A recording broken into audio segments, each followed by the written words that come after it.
Test, hello, okay, let's go. I can be a little louder this time because I'm not doing in the night. At least 3 chapters. I'll try to go to 11 at least, then we'll see. Joshua 7:12. That's why the Israelites cannot stand against the enemies here. Go concentrate the people, tell them consecrate the people, tell them consecrate yourself in preparation for tomorrow, for this is what the Lord, the God of Israel says. There are devoted things among you, Israel. You cannot stand against your enemies until you remove them. In the morning, present yourselves tribe by tribe. The tribe the Lord chooses shall come forward clan by clan. The clan the Lord chooses shall come forward family by family. And the family the Lord chooses shall come forward man by man. Whoever is caught with the devoted things shall be destroyed by fire, among with all that belongs to him. He has violated the covenant of the Lord and has done an outrageous thing to Israel. In Israel.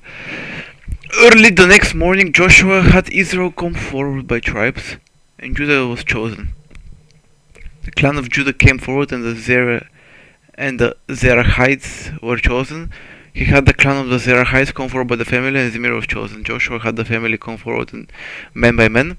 And Achan, son of Carmi, the son of Zimri, the son of Zerach, of the tribe of Judah, was chosen. Then Joshua said to Achan, my son, give glory to the Lord, the God of Israel, and honor him. Tell me, what have you done, and do not hide it from me? Achan replied, it is true, I have sinned against the Lord, the God of Israel. This is what I have done. When I saw the plunder, a beautiful robe from Babylonia, 200 shekels of silver, and a bar of gold weighing 50 shekels. I coveted them and took them. They are hidden in the ground inside my tent with the silver underneath. So Joshua sent messengers, and they ran to the tent, and there it was hidden in the tent with the silver underneath. They took the things from the tent, brought them to Joshua and all the Israelites, and spread them out before the Lord.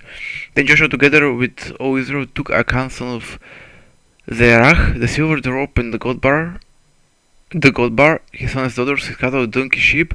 He sent out that he had to the valley of Achor. Joshua said, why have you brought this trouble on us?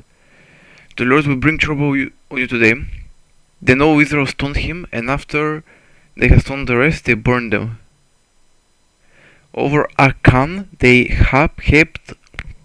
heaped up a large pile of rocks, which remains to this day. Then the Lord turned from his fierce anger, therefore the place has been called the Valley of Achor ever since. Okay. Then the Lord said to Joshua, do not be afraid, do not be discouraged, take the whole army with you.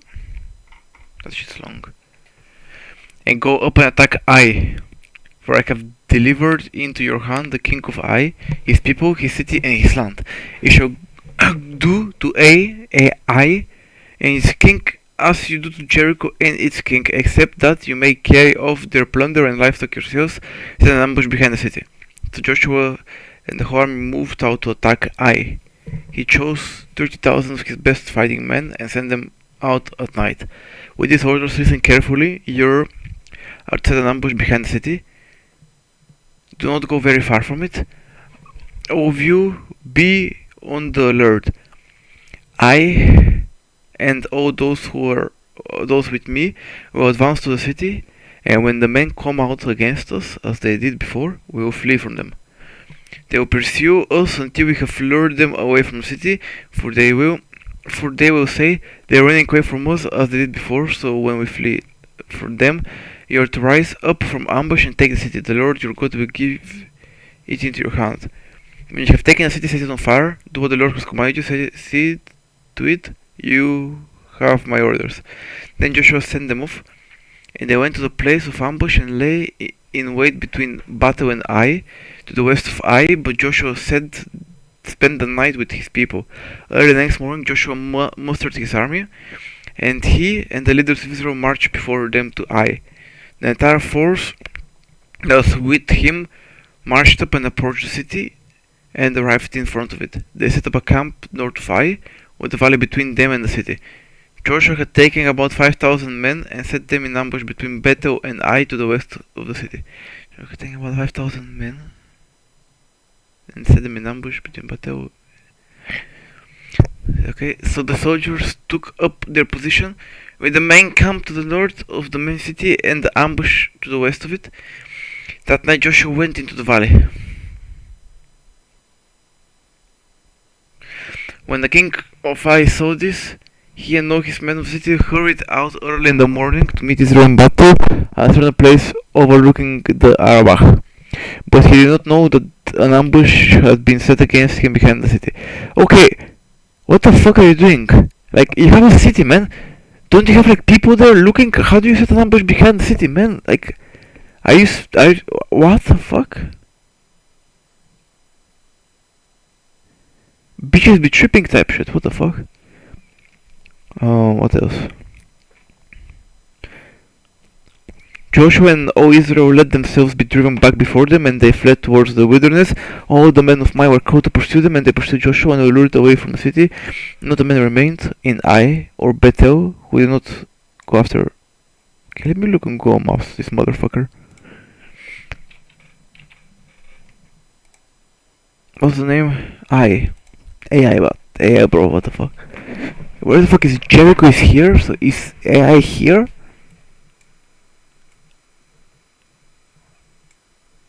No, motherfucker. AI.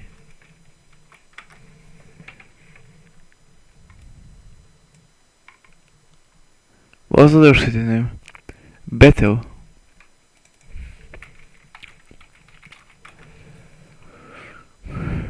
Bethel, and where's I? I guess I'm just tripping balls and like, what the fuck? My question is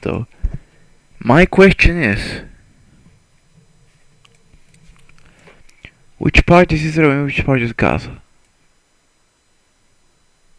Wait, can I look at here? Wow, man, barbed wire type shit. Unlucky, I do not condone what the Israel does, not the Jews. I know the Jews. What Israel does to the Gaza Strip.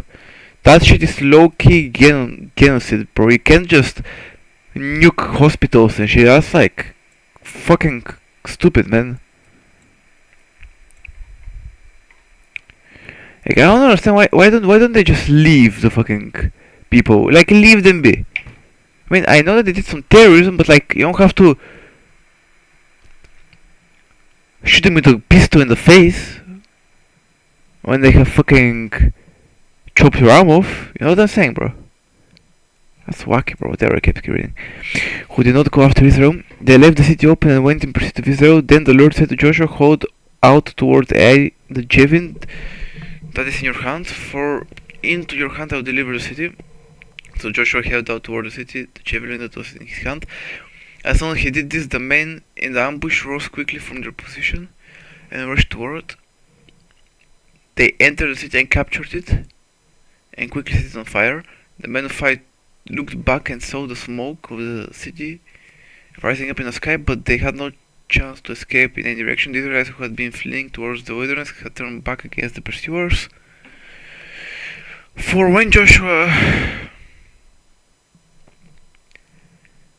and all Israel saw that the ambush had taken the city and the smoke was going up from it, they turned around and attacked the men of Ai. Those in the ambush who came out of the city against them also came out of the city against them, so that they were caught in the middle with Israelites on both sides. Israel cut them down, leaving them neither survivors nor fugitives. But they took the king of Ai alive and brought him to Joshua. When Israel had finished killing all the men of Ai in the fields and the wilderness where they had chased them, and when every one of them had been put to the sword, all the Israelites returned to Ai and killed those who were in it. 12,000 men and women fell that day, all the people of Ai. Why does Israel target Ai? Why does Joshua go after Ai?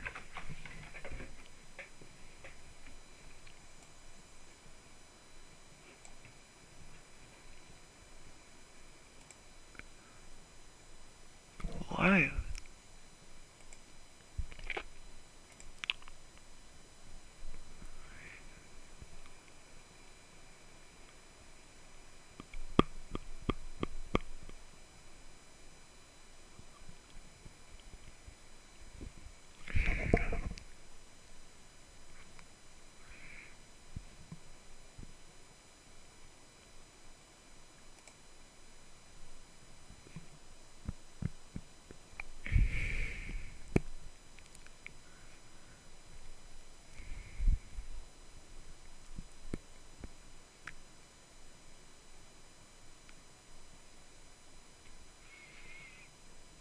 No spoilers. Okay.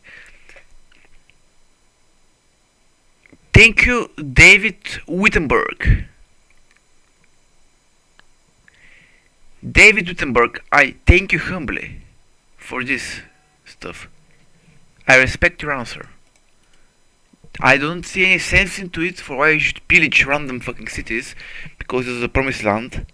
Like, God seemed to be doing everything in a not efficient way. Like, the thing with the Pharaoh, why do you. So, you punish him and then you make him angry and then you keep punishing the Pharaoh. What's the fucking point? And then the thing with the cities, you are God, can't you move the cities away? Like, why would you pillage the fucking cities? Why would you not leave them be? Why are they inherently evil for not being you? Or your people? That's stupid. Like, I don't understand that. I don't understand that part in specific. I don't fucking understand. That is mind blowing. Like, it's bothering me a wee bit. For Joshua did not draw back the hand that held out his javelin until he had destroyed all who lived in Ai, but the two did carry off for themselves the livestock and plunder of the city, as the Lord had instructed Joshua. So Joshua burned Ai and made it a permanent heap of ruins, a desolate place to this day. And that's why it's not on the map, okay. He impaled the body of the king of Ai on a pole and left it there until evening. At sunset, Joshua ordered them to take the body from the pole and throw it down the entrance of the city gate, and they raised a large pile of rocks over it, which remains to this day. The covenant renewed at Mount Ebal. Then Joshua built on Mount Ebal an altar to the Lord, the God of Israel, as Moses, the servant of the Lord, had commanded the Israelites. He built it according to what is written in the book of the law of Moses, an altar of uncut stones, of which no iron tools had been used. On it they offered the Lord burnt offerings and sacrifice fellowship offerings. What is a sacrifice fellowship offering?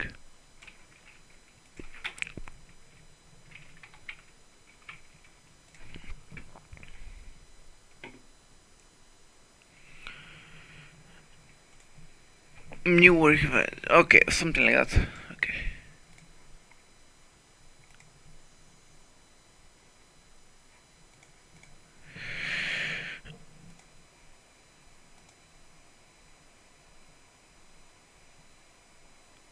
Okay.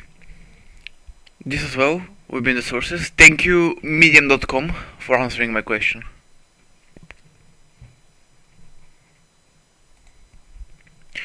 There in the presence of Israel, Joshua wrote on the stones a copy of the law of Moses. All the Israelites, who, with their leaders, officials, and judges, were standing on both sides of the Ark of the Covenant of the Lord, facing the Levitical priests who carried it. Both the foreigners living among them and the native born were there. How the people stood in front of Mount Gerizim, and half of them in front of Mount Ebal, as Moses, the servant of the Lord, had formerly commanded when he gave instructions to bless the people of Israel. Afterward, Joshua read all the books of the law, the blessings and the curses, just as it was written in the book of the law.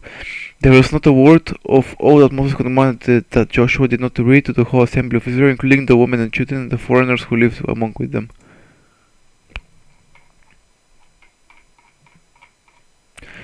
Now, when all the kings went west, when all the kings west of the Jordan heard about those things, the kings in the hill country, in the western foothills, and along the entire coast of the Mediterranean Sea as far as Lebanon, the kings of Hittites, Amorites, Canaanites, Perizzites, who else? Perizzites, Hivites, and Jebusites, they came together to wage war against Joshua and Israel. However, when the people of Gibeon heard what Joshua had done to Jericho and Ai, They resorted to a ruse. They went as a delegation whose donkeys were loaded with worn out sacks and out wineskins, cracked and bended. They put worn and patched sandals on their feet and wore old clothes. All the bread of their food supply was dry and moldy. Then they went to Joshua in the camp of Ganim and said to him, "The Israelites, we have come from distant country, make a treaty with us." But the Israelites said to the Hittites, "But perhaps you live near us, so that we can make a treaty with you." "We are your servants," said Joshua.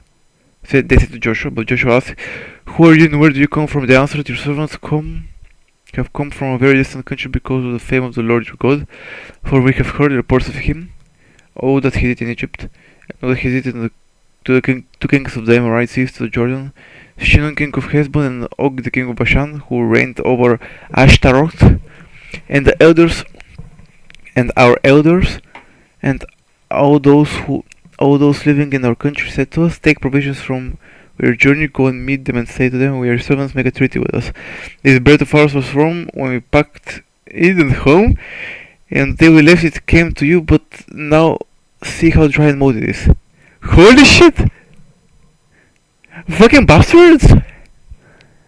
What? Gibeon.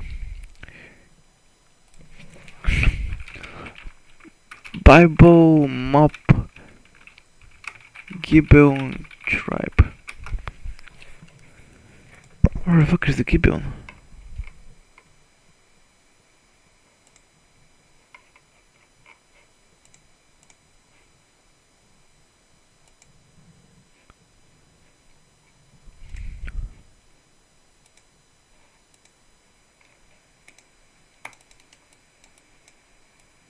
Where the fuck is Gibeon?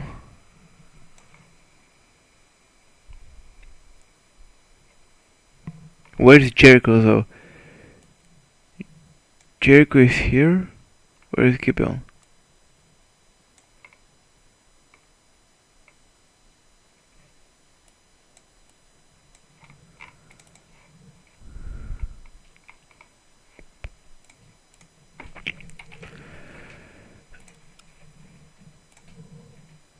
Gibeon is up from Bethlehem and next to Beerot. Okay. Bethlehem, where's Bethlehem? Bethlehem.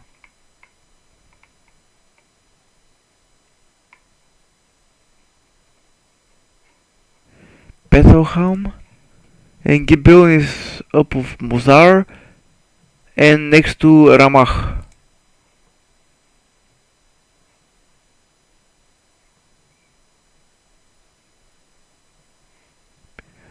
So they shot on here and here.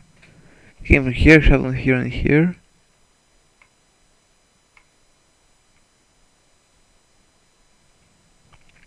Okay, let's try to find it again. Gibeon, so we have Rettelham, Mispan.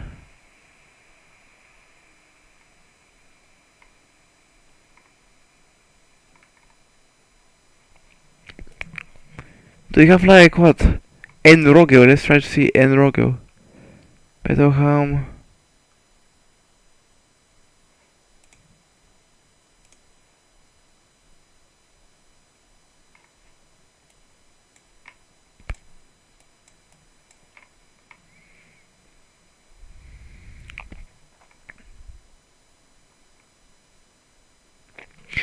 Holy shit, these people are trolling. These people are fucking trolling, man. Respect. And these wrinkles that we have few that were new, but see how cracked they are. And our clothes and sandals are all worn out by the very long journey. The Israelites sampled their provisions, but did not inquire of the Lord. Then Joshua made a treaty of peace with them and let them live, and the leaders of the assembly ratified it by oath. 3 days later, they made the treaty with the Gibeonites. The Israelites heard that they were neighbors living near them, so the Israelites set out, and on the 3rd day they came to their cities, Gibeon, Kapharam, Bitrot, and Kiram Jearim. Which is this again? So we have Gibeon.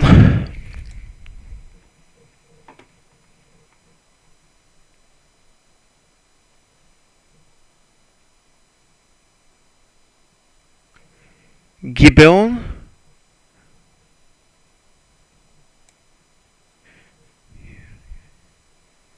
Where is it? Beetroot and something else. Not Bethlehem. Bethorn or Bethel. It's kinda neat, bro. Like, nice world building here. And Kirit Jearim, but the Israelites did not attack them because the leaders of the assembly had sworn an oath to them by the Lord, the God of Israel. The whole assembly grumbled against the leaders. But all the leaders answered, "We have given them our oath by the Lord, the God of Israel. We cannot touch them now.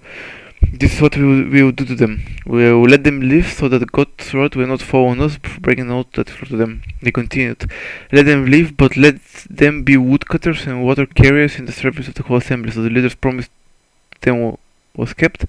Then Joshua summoned the Gibeonites and said, "Why did you deceive us by saying we live a long way from you, while you actually live near us?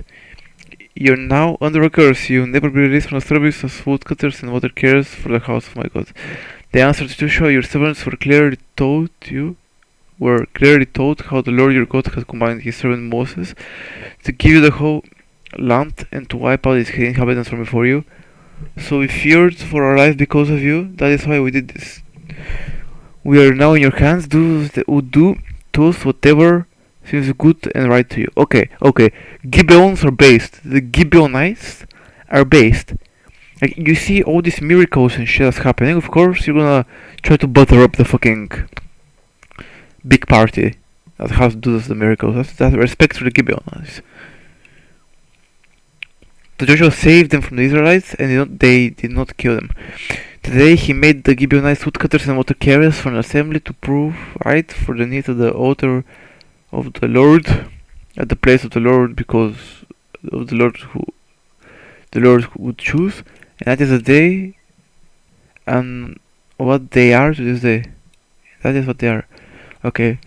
Is there a tribe in Israel called the Gibeonites or some shit?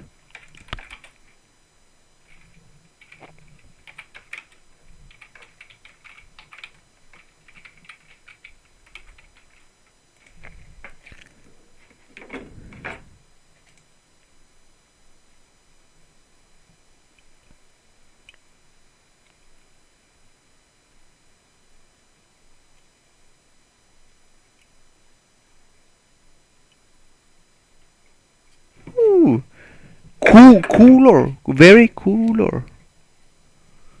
On God, very respectable lore.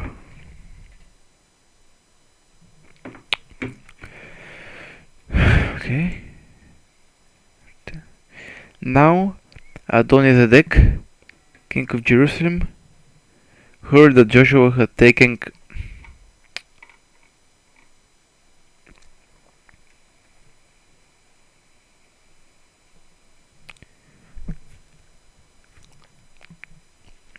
A and utterly destroyed it, doing to A and its king as he had done to Jericho and its king, and that the people of Gibeon had made a treaty of peace with Israel and had become their allies. He and his people were very much alarmed at this, because Gibeon was an important city. Like one of the royal cities, it was larger than Ai, and all its men were good fighters. So Adonizedek, king of Jerusalem, appealed to Hoham, king of Hebron, Piram, king of Jarmut, Jabha, king of Lachish, and Debir, king of Egon. "Come up and help me attack Gibeon," he said, because he has made peace with Joshua and the Israelites. Then the 5 kings of the Amorites, the kings of Jerusalem, Hebron, Jarmut, Lachish, and Ego, joined forces.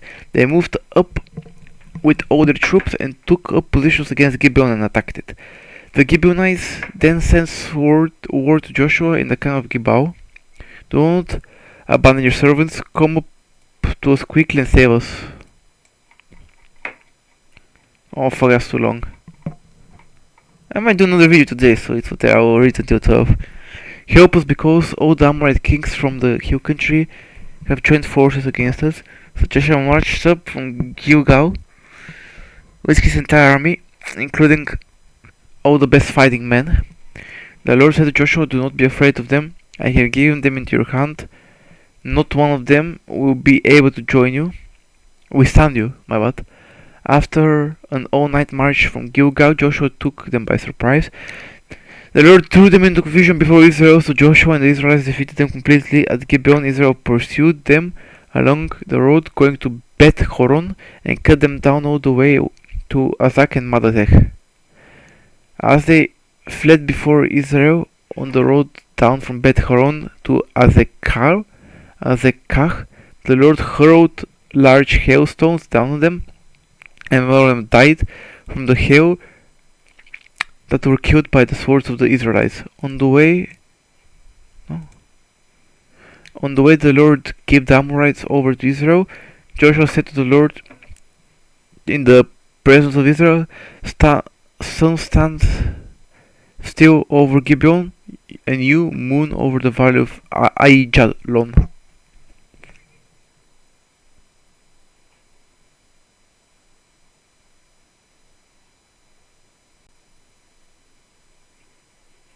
Okay, that will be the video. Thank you for watching.